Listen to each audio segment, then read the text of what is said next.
आप सब लोग। तो मैं हूं हेमंत राजपूत और आपका स्वागत है मेरे एक नए ब्लॉग में। तो आज हम लोग आए हुए हैं झांसी के किले में लाइट एंड साउंड शो देखने के लिए। तो यहाँ पर अगर आप लाइट एंड साउंड शो देखने के लिए आते हैं तो मंडे टू फ्राइडे जो टिकट का प्राइस होता है वो 150 रुपीज़ होता है, और सैटरडे संडे जो वीकेंड है उसमें 250 रुपीज़ होता है। तो यहाँ पर आप देख सकते हैं कि आज मंडे है तो काफ़ी क्राउड है, आज भी काफ़ी क्राउड है और हम अंदर जाके देखेंगे। ठीक है, तो यहाँ पर मेरे दोस्त लोग काफ़ी बार देखने के लिए आए हुए थे तो उन्होंने बताया कि काफ़ी अच्छा है, तो आज मैं भी आया हुआ हूँ। तो हम लोग देखते हैं। आज यहाँ पर मैंने टिकट ले लिया है, 150 रुपीज़ का है, और यहाँ पर आपको 7 बजे से टिकट मिलना स्टार्ट होगा और 7:20 पर आपको एंट्री मिल जाएगी, और 7:30, 7:30 और 7:35 से शो स्टार्ट हो जाएगा, जो कि आपका चलेगा 8:10 तक, मतलब कि या 35 और 40 मिनट का शो चलता है। और फिर उसके बाद आपका 8:30 बजे से दूसरा शो स्टार्ट होता है तो वो चलता है। ठीक है, तो इस तरह से डेली 2 शो चलते हैं। तो यहाँ पर आपका टिकट है 150 रुपीज़ का है मंडे टू फ्राइडे, और सैटरडे संडे आपको 250 रुपीज़ का मिलेगा। तो गाइस यहाँ पर टाइम हो चुका है 7:20 और हम लोग एंटर कर चुके हैं।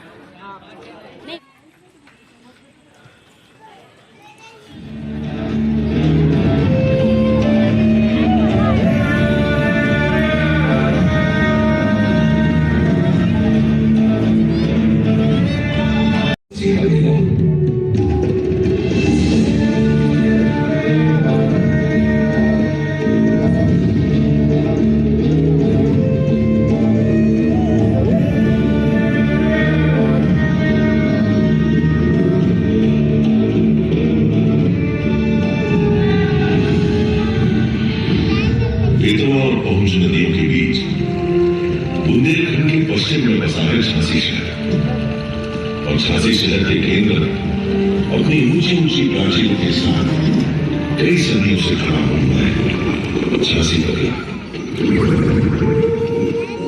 सन 1613 ईस्वी में ओरछा नरेश महाराज वीर सिंह देव ने मेरा निर्माण करवाया था।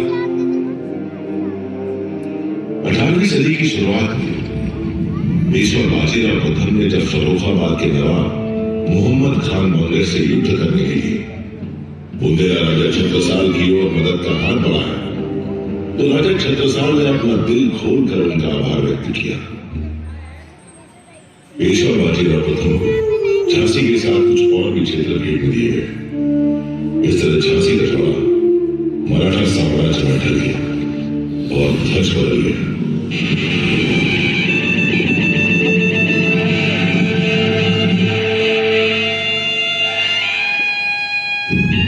18वीं सदी की समाप्ति के बाद झांसी की सूबेदारी का जिम्मा नेवालकर को सौंपा गया। इसी वंश ने भारत के मुकुट में वह अनमोल हीरा चढ़ा, जिसकी अद्वितीय चमक पर भारतीय इतिहास गर्व करता है। नेवालकर वंश ही वह वंश था जिसकी कहानी का सबसे महत्वपूर्ण अध्याय बनी झांसी की रानी लक्ष्मीबाई, भारत के प्रथम स्वतंत्रता संग्राम की नायिका।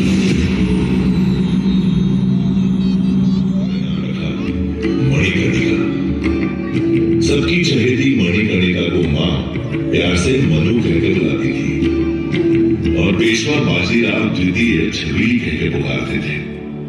चिन्ना जी की मृत्यु उपरांत मोरोपंत तांबे जी काशी से पिठूर आ गए, जहां वे पेशवा बाजीराव द्वितीय के लिए काम करते थे। नटखट मासूम मणिकर्णिका सबकी चहेती थी, लेकिन कमाल है वह नहीं खेलती थी लट्टू या गिट्टी से, उसे तो लगाव था काशी की संस्कृति और मिट्टी से। उसे प्रेम नहीं था एकांत की अटारी से, वह तो मैदान में खेलती थी बर्छी, ढाल, कृपाण और कटारी से। ज्ञान लेने के लिए नहीं जाती थी इस तक या उस तक, उसकी शिक्षिकाएं थी उस तक। किसे पता था इस छबीली मनु का रिश्ता झांसी से जुड़ने वाला है। झांसी के गणेश मंदिर में 19 मई 1842 के शुभ दिन पर नेवालकर के महाराज गंगाधर राव से उनका विवाह हुआ। अपने नए नाम लक्ष्मीबाई के साथ वह झांसी के लिए लक्ष्मी बनकर आई थी, राज्य में वैभव लाई थी। विवाह के हर्षोल्लास के बीच ईस्ट इंडिया कंपनी की हुकूमत ने महाराज गंगाधर राव को आधिकारिक तौर पर झांसी का राजा स्वीकार किया। उन्हें सभी प्रशासनिक अधिकार प्रदान कर दिए गए। ऐसा करने से झांसी के राजा और प्रजा दोनों को लाभ हुआ। राज्य की आमदनी में बढ़ोतरी हुई। महाराज गंगाधर राव को कनक मिश्री और भवानी शंकर नाम की तोपों से सलामी दी गई।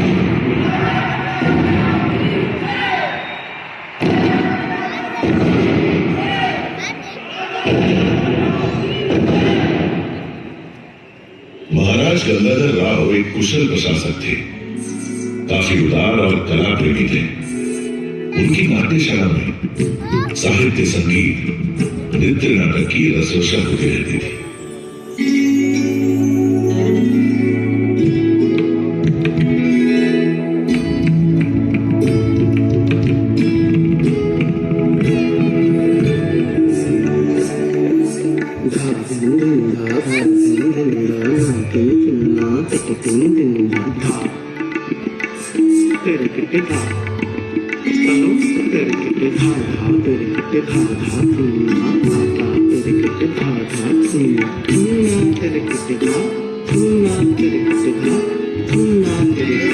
एक ओर नाट्यशाला में मधुर संगीत की स्वर लहरियां गूंजा करती थी, तो दूसरी ओर कारावास में कठोर दंड पाए हुए अपराधियों की चीख पुकार दिल दहलाती थी। झांसी की न्याय प्रणाली ही कुछ ऐसी थी कि छोटे मोटे अपराधियों को भी फांसी की सजा सुना दी जाती थी। और जिस जगह आप लोग बैठे हुए हैं, ठीक यही वो फांसी का था।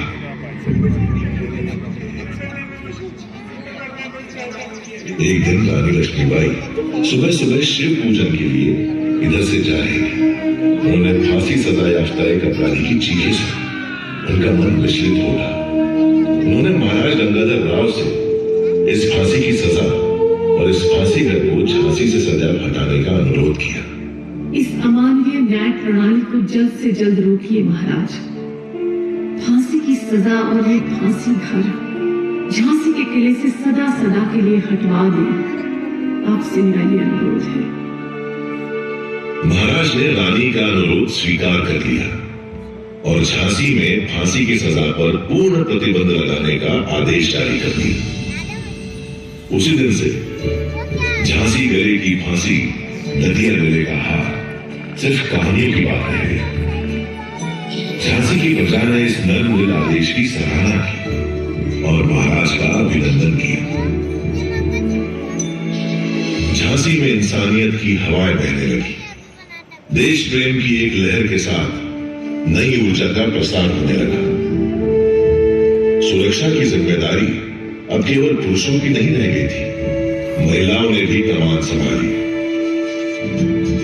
रानी लक्ष्मीबाई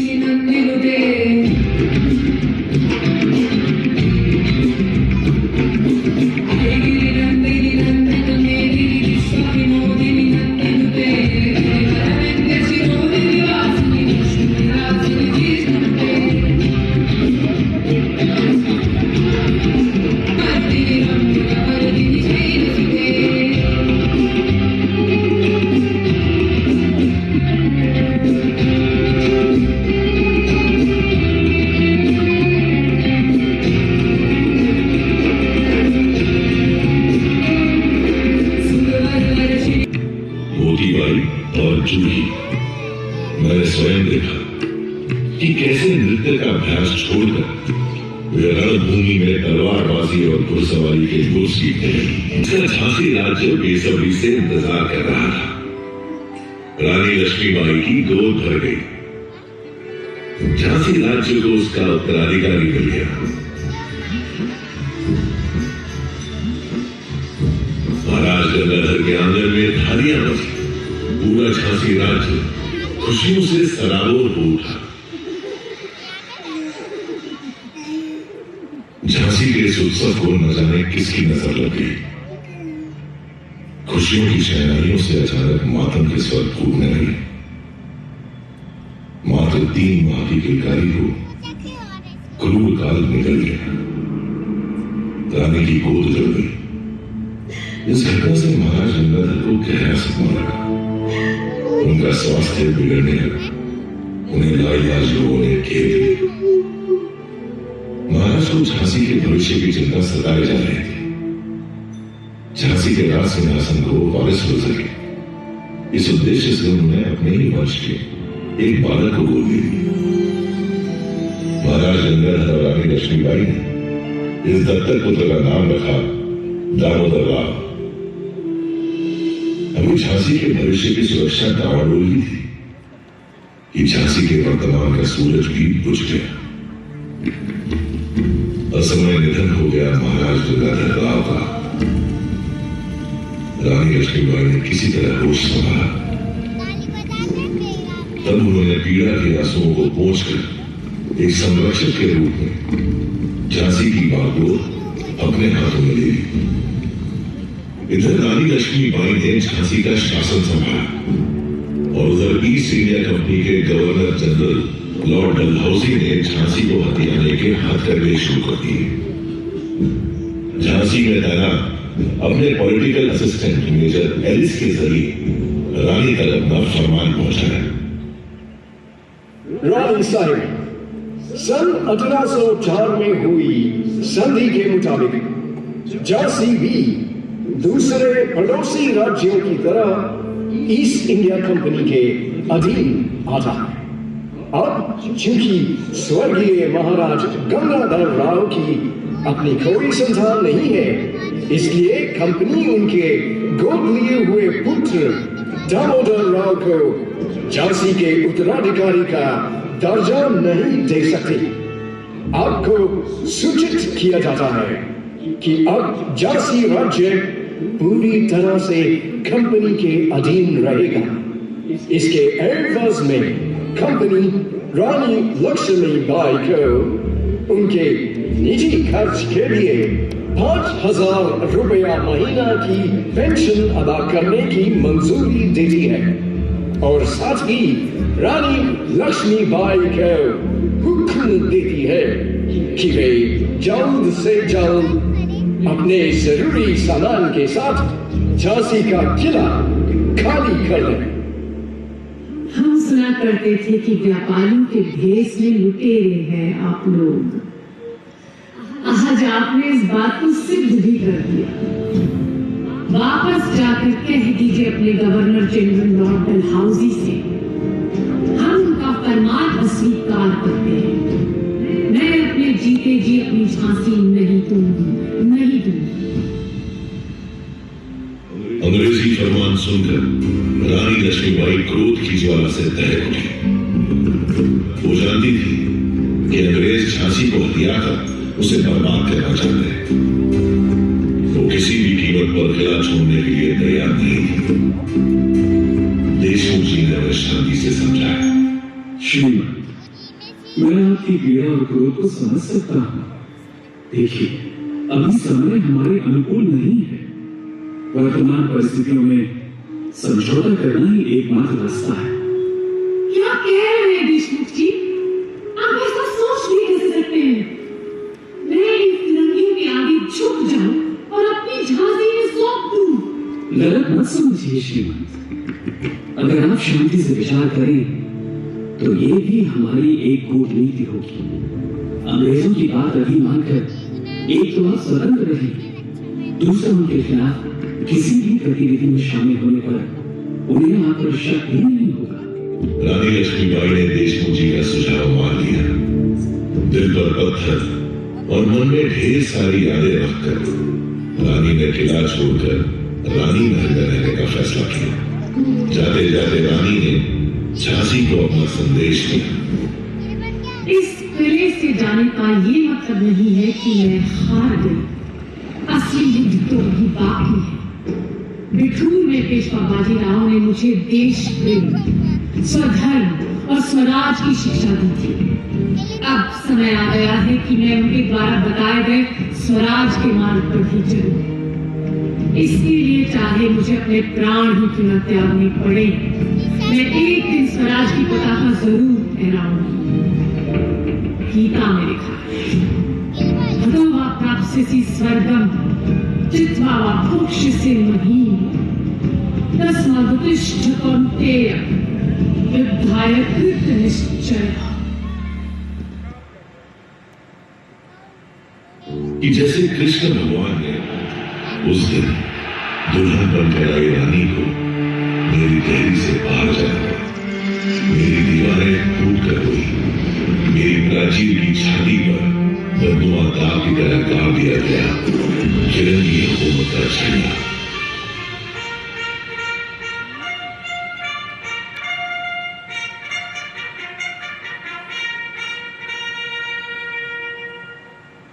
हंसती खेलती झांसी का सुख वैभव छिन गया। अंग्रेजी हुकूमत ने न केवल आम जनता को प्रताड़ित किया, बल्कि रानी का अपमान करने का भी कोई मौका नहीं छोड़ा। रणनीति के अनुसार रानी अपमान का यह कड़वा दूध पीने के लिए मशगूल थी। इस कठिन समय में एक दिन पेशवा नाना साहब का संदेशा लेकर रानी के पिता मोरोपंत जी उनसे मिलने आए। बेटी मनु, पेशवा का तुम्हारे लिए संदेश है कि तुम्हें झांसी राज्य की कमान संभालनी होगी। अब से लगभग 4 महीने के बाद 31 मई को रविवार के दिन पेशावर से बंगाल तक की सारी फौजी छावनियों में बगावत का बिगुल बजा दिया जाएगा। तुम्हें इस जंग के लिए तैयार रहना होगा। अब्बा साहब, पेशवा को कहें कि वे निश्चिंत रहे। इस जंग का तो हमें बड़ी बेसब्री से इंतजार था। लेकिन समय से पहले ही 29 मार्च को मंगल पांडे के नेतृत्व में बैरकपुर की छावनी में अंग्रेजों के खिलाफ हमला हो दिया गया।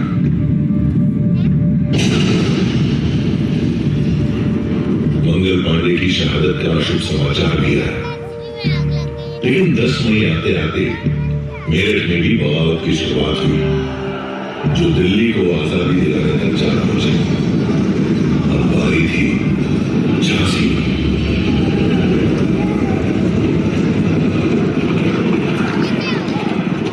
5 जून 1857 को 12वीं पैदल सेना के सिपाहियों ने स्टार्स फोर्ट पर हमला बोल दिया, जो अंग्रेजी कंपनी का दिन था। अंग्रेजों ने औरतों और बच्चों समेत झांसी किले में बना ली। इस समय तक विद्रोह की ज्वाला आत्मसमर्पण कर दिया और आजाद हो गई झांसी। आजाद हो गया मैं। ध्वज बदल गया। रानी लक्ष्मीबाई उस दिन मेरे आंगन में वापस लौटी। उन्होंने प्रजा को धन्यवाद दिया।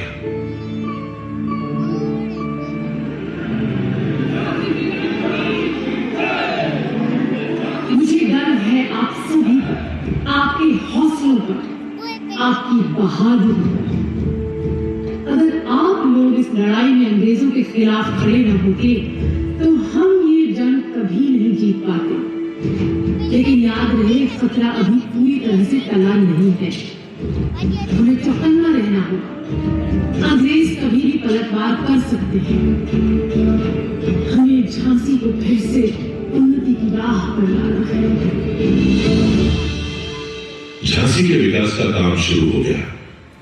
इस दौरान रानी लक्ष्मीबाई ने हर चुनौती का सामना अपनी बुद्धिमत्ता से किया। हर तरह की घटनाओं से जूझते हुए रानी लक्ष्मीबाई स्वयं को मजबूत कर ही रही कि एक दिन मोतीबाई एक बुरी खबर लेकर आए। श्रीमंत, हमें अपने सूत्रों से पता चला है कि पूरे देश में बगावत की आग को अंग्रेजों ने बुझा दिया है। दिल्ली, लखनऊ, कानपुर, बिठूर, बनारस, इलाहाबाद, हर जगह विद्रोह को कुचल दिया गया है। यहाँ तक कि शहंशाह हिंदुस्तान बहादुर शाह जफर को लाल किले में मुकदमा चलाकर उन्हें देश निकाला दे दिया गया है। उन्हें रंगून भेजा जा रहा है। श्रीमंत, बुरी खबर लाई हो मोतीबाई, बहुत बुरी। क्या तुम्हारे पास तात्या या पेशवा की कोई खबर है? जी हाँ श्रीमंत, पता चला है कि तात्या और राव साहब तो अपने 20,000 सिपाहियों के साथ कांटे में डटे हुए। लेकिन क्या मोतीबाई? लेकिन क्या? लेकिन श्रीमंत, बिठूर और कानपुर की लड़ाई के बाद से नाना साहब और अजीमुल्लाह खान को कुछ पता नहीं कि वे लोग कहाँ हैं। हे भगवान, वे दोनों जहां भी हो सुरक्षित। अंग्रेजी फौज किस ओर बढ़ रही है? क्या ऐसी भी कोई खबर नहीं है? जी श्रीमान, राहतगढ़ और कानपुर में अंग्रेजी फौजों ने हमला किया है, पर वहां के हालात की पूरी जानकारी नहीं है। हाँ, लेकिन ये सूचना जरूर मिली है कि जनरल ह्यूरोज के नेतृत्व में अंग्रेजी फौज झांसी की ओर बढ़ रही है। हमें पता था हमें कि ये फिरंगी लौटेंगे। हमें अब पूरी तैयारी कर लेनी चाहिए। मोटी बाई, चूड़ी को हमारा संदेश लेकर तात्या के पास कारती भेजी। तुरंत वो तात्या से कहे कि जब अंग्रेज झांसी पर हमला करे, तब तात्या अपनी फौज के साथ अंग्रेजों पर पीछे से धावा बोल दे। इस तरह इन अंग्रेजों को संभलने का मौका नहीं मिलेगा। जी श्रीमान। राहतगढ़ से भी बुरी खबर ही आई। अंग्रेजों ने वहां भाई फाजिल मोहम्मद खान को फांसी पर चढ़ा दिया था। उनके भाई अपने रिसालदार गुल मोहम्मद और लगभग 400 सिपाहियों के साथ झांसी पहुंचे।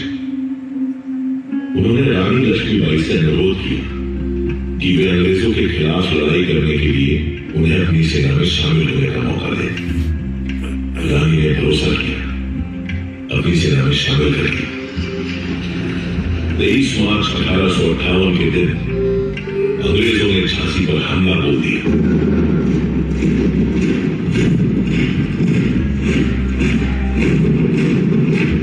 बारूद के धमाकों के बीच खड़ा मैं ये सब देख रहा था, लेकिन झांसी में वफादारों की भी कोई कमी नहीं थी। फाटक पर ही अंग्रेजों पर टूट पड़े कुंवर खुदा बख्श। लड़ते लड़ते उन्होंने अपने प्राणों की आहुति दी।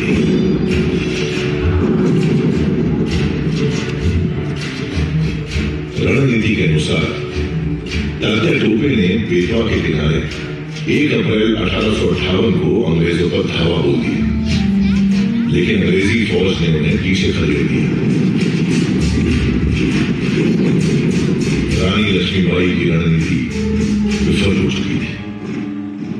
उन्हें स्वयं ही अंग्रेजों का सामना करना था। रानी लक्ष्मीबाई और उनकी सेना युद्ध के लिए तैयार थी, लेकिन विश्वासघात के लिए नहीं। लड़ाई के 11वें दिन पीर अली और दुल्हनजू ने किले का ओछा द्वार खोल दिया।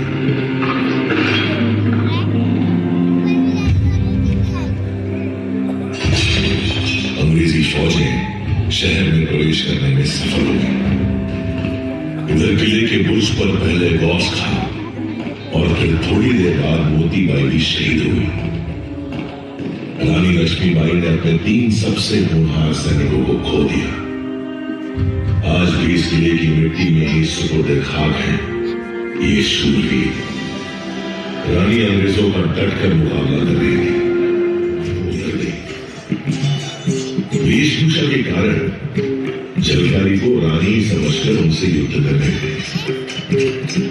झलकारी ने रानी लक्ष्मीबाई और उनके पुत्र की जान बचाने के लिए अपने प्राणों की आहुति दी। तभी मैंने देखा कि कैसे अपने घोड़े पर सवार पीठ पर ममता की चादर ओढ़े हुए रानी लक्ष्मीबाई मेरे किले की टूटी हुई दीवारों से कूदी और देखते ही देखते मेरी आंखों से ओझल हो गया।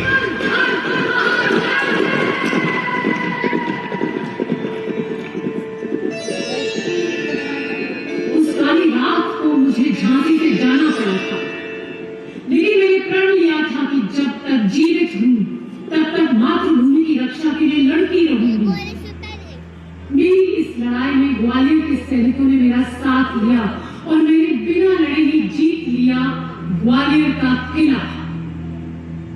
ग्वालियर की जीत स्वराज के लिए सिर्फ एक कदम है। हमारी लड़ाई इन फिरंगियों से है जो हमारे देश में घुस आए हैं। हमें इन्हें अपने देश से बाहर निकालना है और स्वतंत्र भारत का जो सपना हम सब ने मिलकर देखा है उसे पूरा करना है। भारत भूमि के वीर जवानों, अब वक्त आ गया है। मातृभूमि का ऋण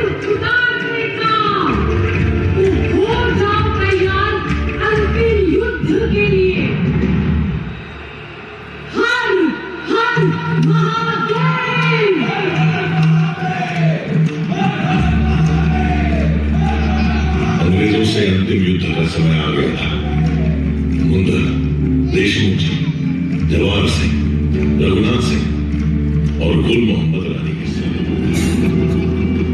हुसार दस्ते ने भी ऐसी वीरांगना पहले कभी नहीं देखी थी। दांतों से घोड़े की लगाम संभाले और दोनों हाथों से तलवार चलाते हुए शत्रुओं का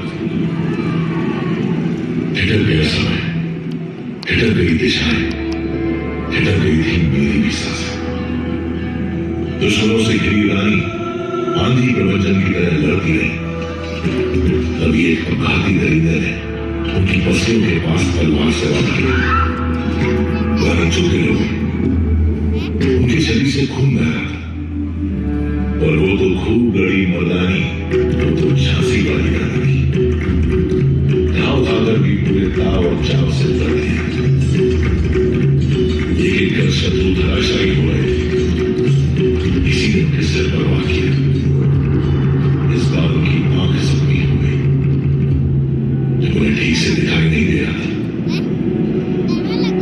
फिर भी रानी डटी गई। हुसारों का सफाया करते हुए तभी गुल मोहम्मद और बाकी साथी रानी के पास पहुंचे। सबने देखा कि रानी नख से शिख तक खून से लथपथ है। देखते देखते रानी घोड़े की पीठ पर लुढ़क गई। मेरे मन में गूंज रहे युद्ध शुरू होने से पहले ही रानी के शब्द। आज ये युद्ध का अंतिम दिन हो सकता है। अगर मैं मर जाऊं तो तुम्हें मेरे पुत्र दामोदर की रक्षा करनी होगी। याद रहे, चाहे कुछ भी हो जाए, मेरी मौत के बाद कोई भी फिरंगी मेरे शरीर को छूने ना पाए।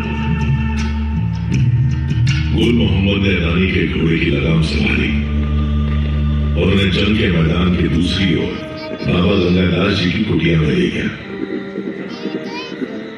रानी की हालत नाजुक थी। बाबा गंगादास ने उनकी नब्ज पकड़ी तो उनकी आंखों में नमी साफ दिखाई देने लगी। हम सब जिस घड़ी की कल्पना भी नहीं कर सकते थे, वो घड़ी हमारे सामने थी। बाबा ने रानी के मुंह में गंगा चलाया। थोड़ी देर में रानी की आंख खुली। उनके आखिरी शब्द थे हर हर महादेव और ओम नमो वासुदेवाय। वो हमें और अपनी जान से भी ज्यादा प्यारी मातृभूमि को छोड़कर सदा के लिए चली गई। रानी लक्ष्मीबाई की देह पंचतत्वों में विलीन हो गई, लेकिन रानी की शौर्य गाथा धरती आकाश की सीमाओं के पार कण कण में समा गई। रानी की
गाइस यहाँ पर जो शो है वो कंप्लीट हो चुका है और 8:10 हो चुका है। तो मैंने यहाँ पर कम्प्लीटली शो देखा है। यहाँ पर अमेजिंग शो है। अगर आप झांसी आते हैं तो ये शो ज़रूर देखिएगा। अगर आपके पास इवनिंग में टाइम है तो मेरा ये रिकमेंडेशन है। अगर आप झांसी में रहते हैं तो ज़रूर आइएगा। अगर आप बाहर से भी आते हैं और आपके पास थोड़ा टाइम मिलता है तो इवनिंग में 7 बजे आपका यहाँ पर एंट्री होने लग जाता है। तो यहाँ पर आप ज़रूर आइएगा इवनिंग में शो देखने के लिए, क्योंकि यहाँ पर आपको वंडरफुल जो साउंड इफ़ेक्ट है वो काफ़ी अमेजिंग है, लाइट भी काफ़ी अमेजिंग है। तो यहाँ पर आप आ सकते हैं। तो आई होप आपको ये वीडियो पसंद आया होगा और मैंने पूरा ही साउंड को रिकॉर्ड किया हुआ है, लाइट एंड साउंड शो को, तो आप यहाँ पर देख सकते हैं वीडियो में भी। तो आई होप आपको वीडियो पसंद आया होगा। अगर आपको वीडियो पसंद है प्लीज़ लाइक कर लीजिए, चैनल को सब्सक्राइब कर लीजिएगा। तो आपको कैसा लगा ये ब्लॉग तो मुझे कमेंट बॉक्स में लिख सकते हैं। Thank you.